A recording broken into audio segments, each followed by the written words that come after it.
പ്രധാനമന്ത്രി നരേന്ദ്രമോദി കുവൈറ്റ് അമീറുമായി കൂടിക്കാഴ്ച നടത്തി. ബയാൻ കൊട്ടാരത്തിൽ സെറിമോണിയൽ ഗാർഡ് ഓഫ് ഓണർ നൽകി സ്വീകരിച്ചു. അല്പസമയത്തിനകം ഇരു രാജ്യങ്ങളും ധാരണാപത്രങ്ങളിൽ ഒപ്പുവയ്ക്കും.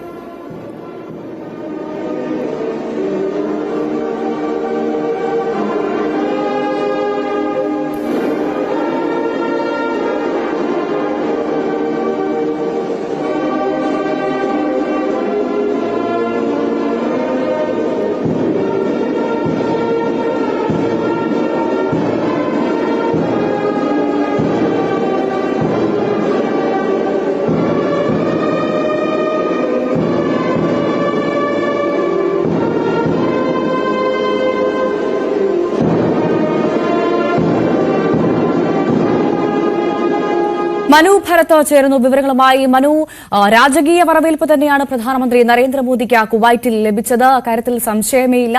എന്തായാലും അതിസുപ്രധാനമായ ധാരണാപത്രത്തിൽ ഇരു രാജ്യങ്ങളും അല്പസമയത്തിനകം ഒപ്പുവയ്ക്കും, അല്ലേ? നരേന്ദ്രമോദി രാജകീയമായ ഗാർഡ് ഓഫ് ഓണർ സ്വീകരിച്ചതിന് ശേഷം കുവൈറ്റ് അമീറുമായി കൂടിക്കാഴ്ച നടത്തി. ഇനി കുവൈറ്റ് പ്രധാനമന്ത്രിയുമായിരിക്കും കൂടിക്കാഴ്ച നടത്തുക.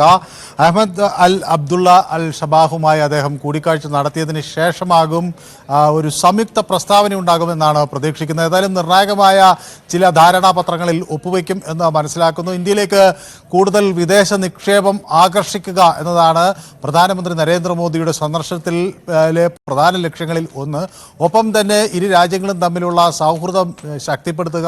പ്രത്യേകിച്ച് GCCയുടെ നേതൃരംഗത്തേക്ക് കുവൈറ്റ് വന്ന ഒരു സാഹചര്യത്തിൽ ആ ബന്ധം GCC രാജ്യങ്ങൾക്കൊപ്പമുള്ള ഒരു ബന്ധത്തിന് സഹായിക്കുമെന്നാണ് പ്രതീക്ഷ. നരേന്ദ്രമോദി ഈ മാസം തന്നെ സൗദി അറേബ്യ സന്ദർശിക്കുമെന്ന് ആദ്യം വ്യക്തമാക്കിയിരുന്നെങ്കിലും അതൊരല്പം വൈകും എന്നാണ് ഇപ്പോൾ ഏറ്റവും ഒടുവിൽ പുറത്തു വരുന്നത്. അപ്പോൾ മിഡിൽ ഈസ്റ്റിൽ ശക്തമായ ഒരു സൗഹൃദ വലയം ഇന്ത്യക്ക് ഉണ്ടാകും എന്നാണ് പ്രതീക്ഷിക്കുന്നത്. ഒപ്പം പ്രവാസികളുടെ കാര്യത്തിൽ എന്തൊക്കെ അനുകൂല തീരുമാനങ്ങൾ ഉണ്ടാകും എന്ന കാര്യം രാജ്യം, പ്രത്യേകിച്ച് കേരളവും ഉറ്റുനോക്കുന്നു.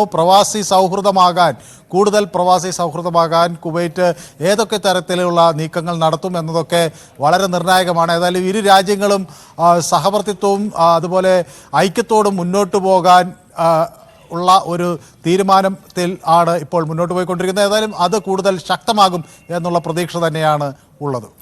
വ്യക്തമാണ്. മനു ഭരത്താണ് വിവരങ്ങൾ നൽകിയത്.